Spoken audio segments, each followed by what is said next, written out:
efficiency is doing better than what is already being done. India emerges as a global economic powerhouse with record-breaking exports, FDI inflows, and job creation. With fiscal reforms, digital advancements, economic resilience, India is challenging global economy, driving prosperity and innovation worldwide. India has become global economic powerhouse since 2014 to 2024. I would like to mention few achievements. India ranks first in the world in production of milk. India ranks second largest phone production across globe. India ranks third largest fintech economy in the world. India ranks fourth highest stock market capitalization. India ranks fifth largest economy in the world. India ranks world's fastest growing economy in 2024. We have few more. Highest ever exports in financial year 2023 amounts to 776 billions in USD. Over 3 lakhs startups registered. GST collections 1.87 crores in April 2023. And highest ever FDI inflows 85 billions in USD 2021-22. Ma'am, we congratulate you on your ministry and government for making this great achievement. Ma'am, we have achieved 2 rare milestones. India's first full-time female finance minister and became only the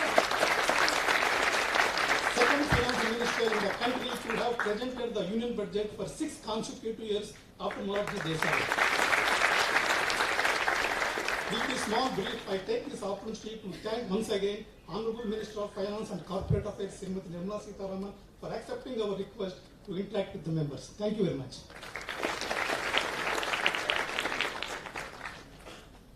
Thank you, CS Venkat Subbarao. Now I would like to call upon CS Pradeep Kulkarni, Chairman SIRC, to kindly give opening remarks.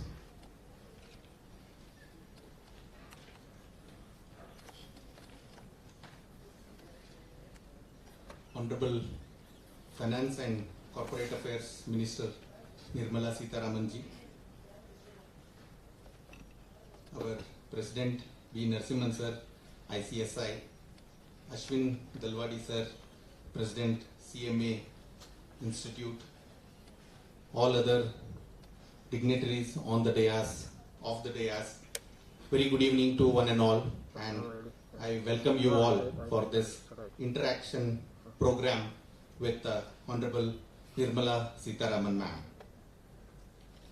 A strong woman stands up for herself. A stronger woman stands up for everybody else. Our Honorable Finance and Corporate Affairs Minister Nirmala Sitharaman madam stood for all the Indians and steering our nation in the direction of financial development. As our chairman told, she is the first full-time finance minister of India. Can I request you all to give her one more big round of applause?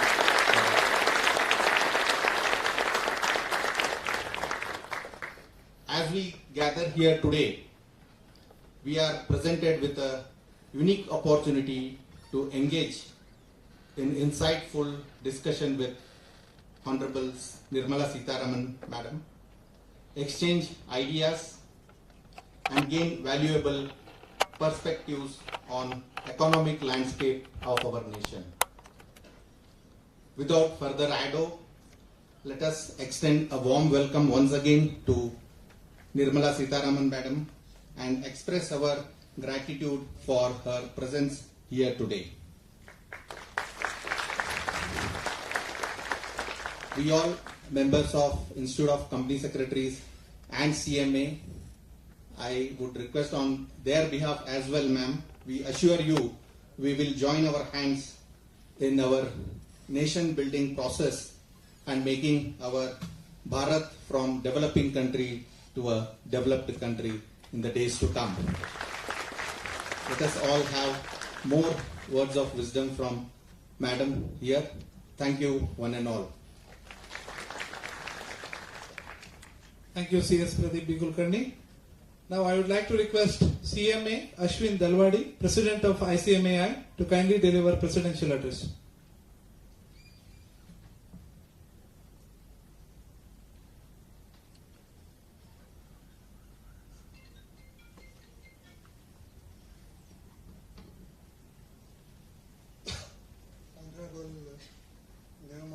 Sitaramanji,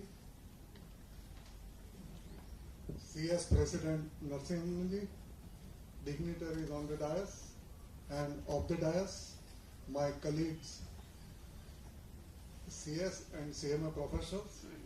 It is my pleasure to be with you at this evening.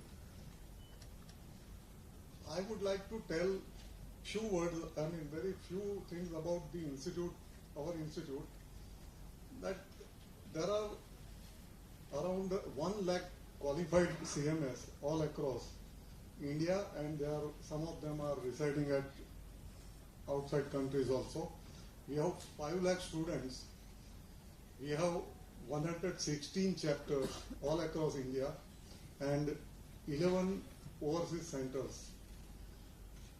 I'm not going into the further details, but I tell you 2 interesting statistics I would like to share with you. That is, in our institute, our members' gender diversity, which was there in 2012-13, 70 to 30, and in 2023-24, it has reached to 52 to 48. Because madam is there, so we know the contribution by female members is really equally important, and we are progressing in that direction also. Another interesting point is reach to unreached, because our government is trying to reach to the farthest corner of the India.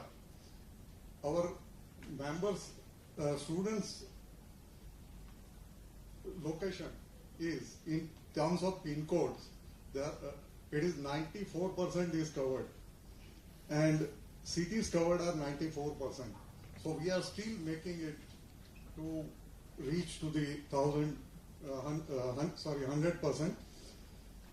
Madam, far-reaching policies of this government, and particularly under your leadership, have structured in strengthening our country's wealth and positioning in the world.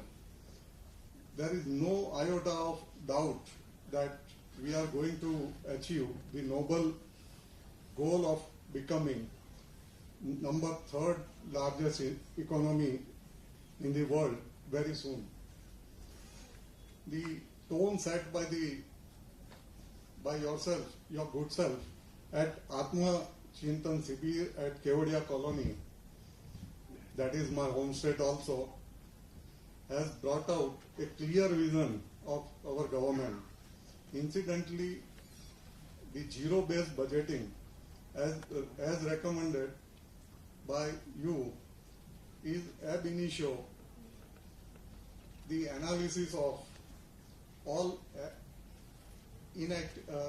the value-adding activities and non-value-adding activities, and this is the core strength of our CMM members also. Madam,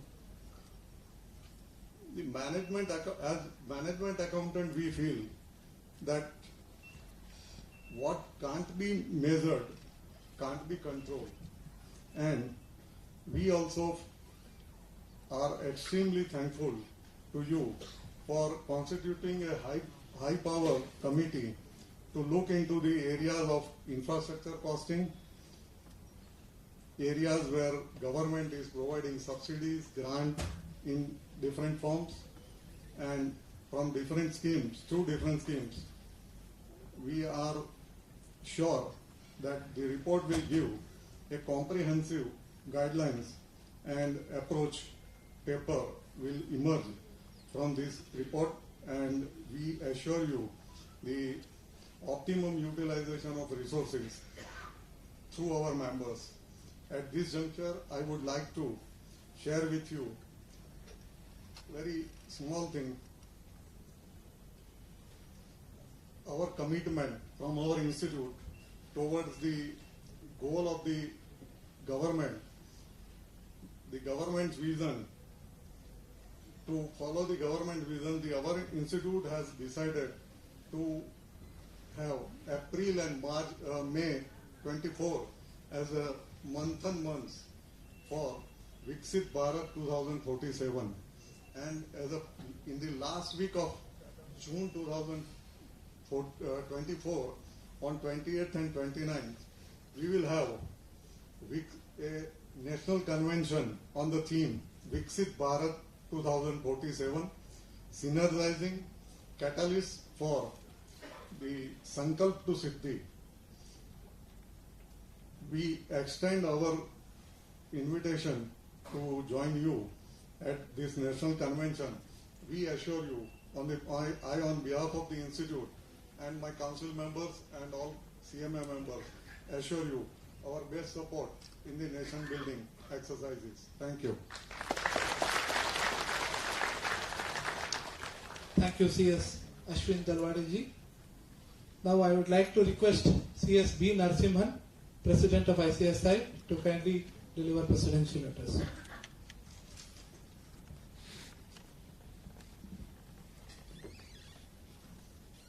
Good evening. Respected Srimati Nirmala Sitharaman, Honorable Union Finance Minister for Finance and Corporate Affairs, my counterpart with the ICMA, Mr. Ashwin Dalmadi, other dignitaries on the dais of the dais. Ma'am, we are all eagerly waiting to hear you. But before that, let me also pay my bit in terms of what I need to say. Ma'am, I recall vividly your talk on the 55th Foundation Day, which was held in Delhi on the 4th of October, when you were the guest of honor on that day, and your address about the role a company secretary plays for the upliftment of the profession itself, and also in terms of ensuring the corporates are compliant with the regular regulations, and the importance CS plays in that. Well, I also need to, at this point, thank you for your involvement in terms of getting the solution for the B3, which was plaguing the members quite a bit. I sincerely thank you for that, ma'am. And thanks to that, the situation has been reasonably eased, and we do face odd problems, but I think that's getting resolved. The first is, let me tell the roadmap which we have for ensuring the targets of the government are being achieved. Ease of doing business, that was the motto, and I think the MCA had sounded us, all the three institutes, to work on this, and the rules, especially relating to Companies Act and other laws, the regulations, we worked on it, and we were the first institute, and take great pride in saying that, to submit our recommendations to the ministry on the 26th of February, which was the target date. And more importantly, we are following it up with presentation to the ministry officials in terms of the changes, why they were warranted, and why the changes were suggested by us, and all of them aimed at ease of doing business. Ma'am, we were just about a 1 trillion economy 10 years back, less than 1 trillion if I may say so, and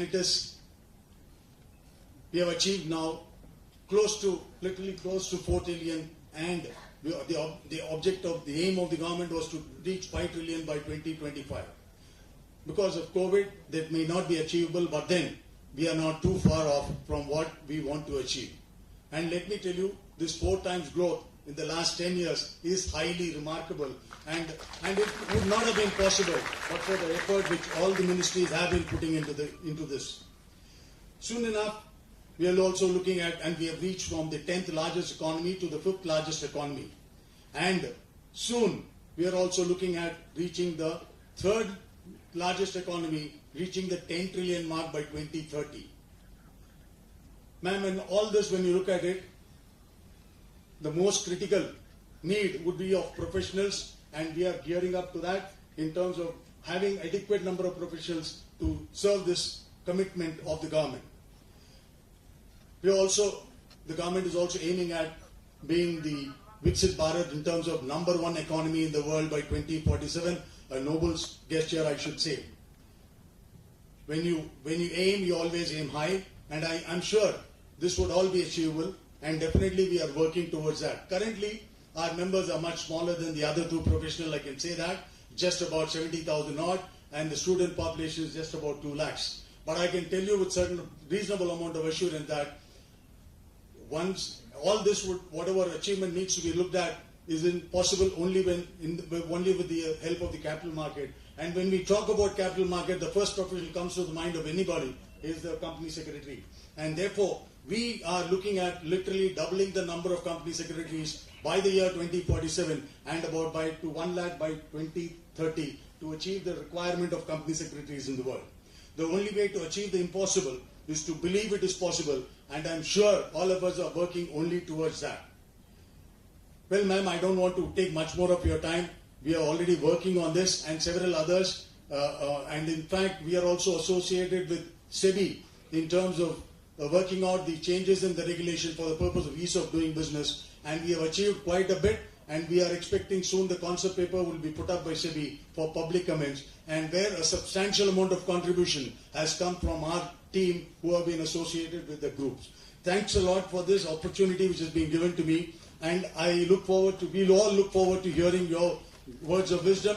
And wherever you need us, you can tell us. We already have the numbers before you. 4 lakh students plus 2 lakh members, 1 lakh members, 70,000 plus 2 lakh students. We are with you and we will get to do whatever you want us to do. Thank you very much.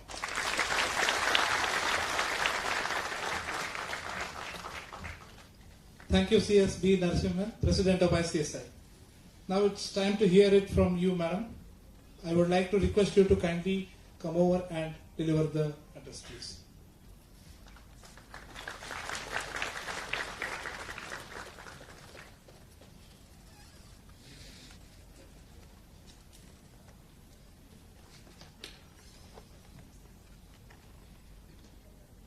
Good evening to the office bearers of both the institutes, and also for the august presence of all the invited guests and the members of these associations.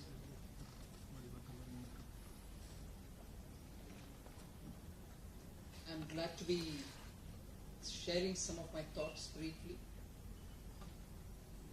and also post that an interaction, I guess, with you on issues on which you would want to engage. It is true that the Honorable Prime Minister has set a target for India to become Vikasit by 2047, which means that India would be as developed as many of the countries to which many of our young go for better opportunities, better education, better qualification, better rewarding jobs, and also better contribution towards the world, humanity at large, and particularly looking at countries like India. But opportunities need not be there, especially when we have the demographic dividend.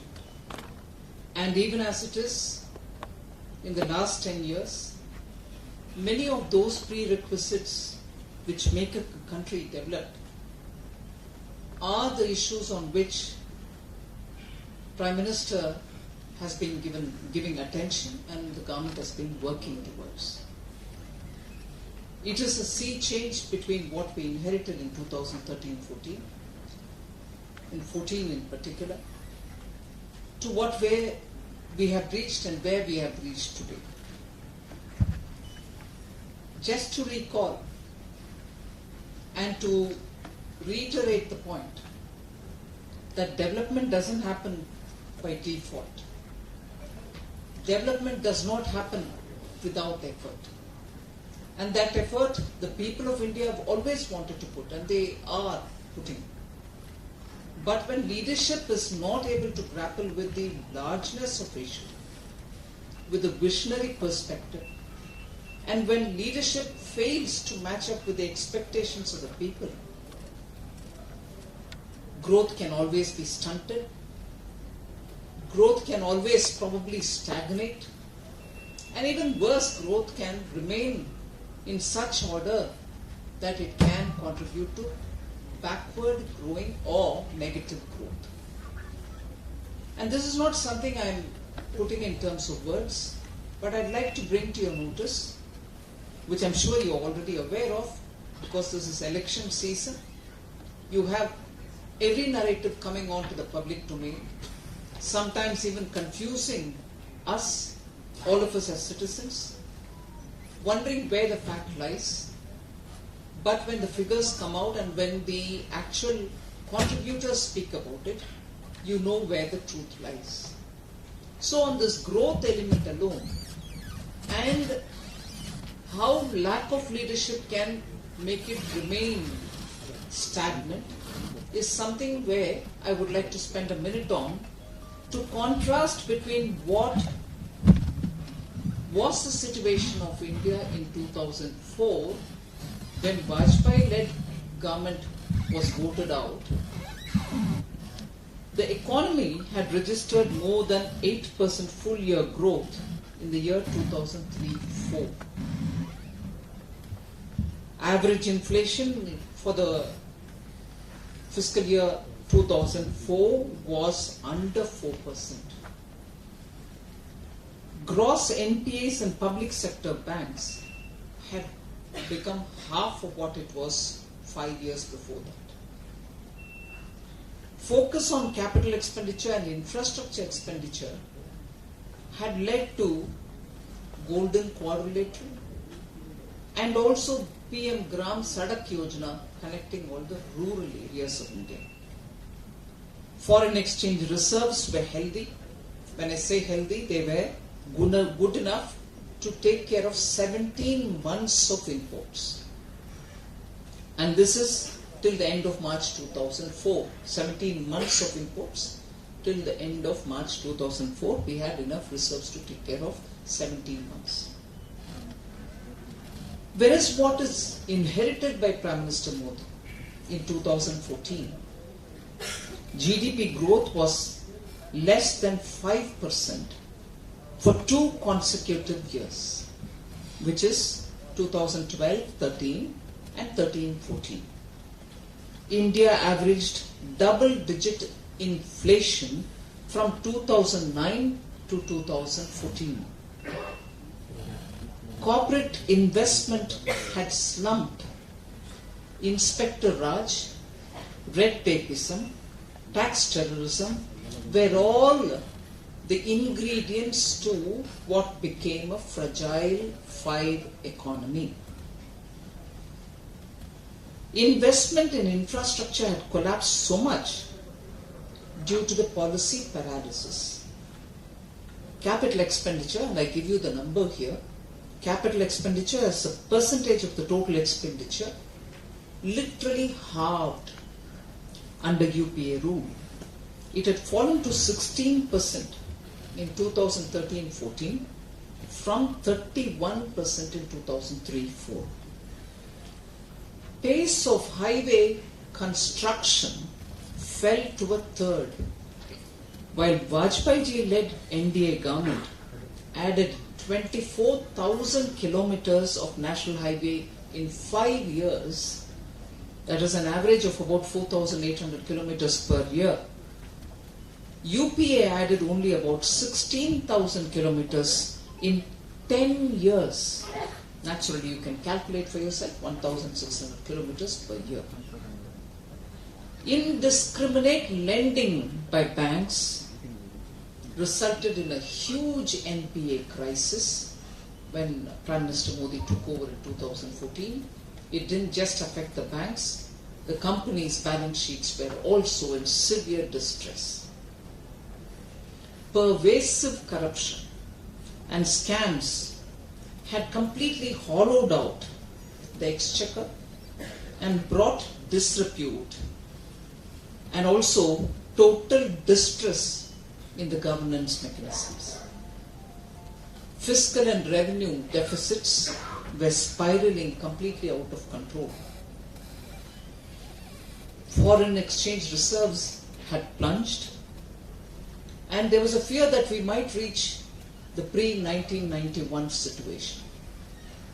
So that was 10 years of UPA rule. The reason why I'm saying this, we are at a time when, as citizens of this country, particularly company secretaries who look after the health of companies, chartered accountants, management accountants, and eminent citizens of this country who have a thought leader's role in the society, we need to underline the fact, even when we have small informal discussions among friends and family, that growth is not guaranteed. It's not going to happen by default. You are now 5th from 10th. You'll automatically reach the 3rd. So what is the need for a Prime Minister like Modi? Is a conversational point which the opposition wants to set as a narrative for this election. I completely like to destroy that narrative. You saw the data, what was inherited in 2004. You're seeing the data, what we inherited in 2014. It's a thorough mismanagement of the economy. In those 10 years, India went backwards, if I can say, by that entire decade, the dark decade. And today, where we have reached the 5th largest economy's position, and with confidence where we are able to say that we might reach the 3rd within the next few years, we need political stability. We need clear vision. We need intensive action in every aspect of the economy. Or else, we run the risk of having another decade or 5 years of red tapeism, corruption, policy paralysis, and as a result of all that, the problems in your foreign exchange management, in your fiscal deficit, in the way in which balance sheets of companies and banks can go down the drain. We can't afford that. India has come out of a big malaise, and today we have reached a stage purely because of the majority that this government has been blessed with by the people of India. And we are blessed with the leadership which understands that nation is important, not my family, not my dynasty, not my party. And at this stage, when the world is looking at us, envying almost, I don't want to use the word envy, but looking at us with surprise as to how India has managed to reach here. And during a very trying period, when countries were desperate to have vaccines, India produces its own vaccine. We also got the right to manufacture vaccines produced elsewhere. And as a result, we were able to give all our citizens at least one dose. Some took second, some took a third. That kind of a scaling up much before the world could even get one round. And all for free. Every citizen took it out without any cost. So I would like to just leave this thought. There are many more things I can add. But I think because there's also an interaction, I won't take too much time for the monologue. I think the most important message is, like the way you nurture company and their health, nurturing India's economy is what Prime Minister Modi has put on the top of the agenda. We need to support him. We need to support a government which has the clarity that country is important. We need to take it up and take it up without any whiff of corruption. Complete transparency. Try as much as they have. The opposition is not able to find one element of corruption or crony or any kind of faulty decision by this government. And therefore, without getting into more and more details of many things that have been already said by the earlier speakers, we are first in this, we are first in that, we may reach first position sooner. All those are very worthy, valid instances of all Indian entrepreneurs, Indian farmers, Indian animal husbandry people, Indian horticulturists, Indian manufacturers, Indian defense component manufacturers, Indian exporters are all doing very well. We need good, stable government for it. Thank you very much.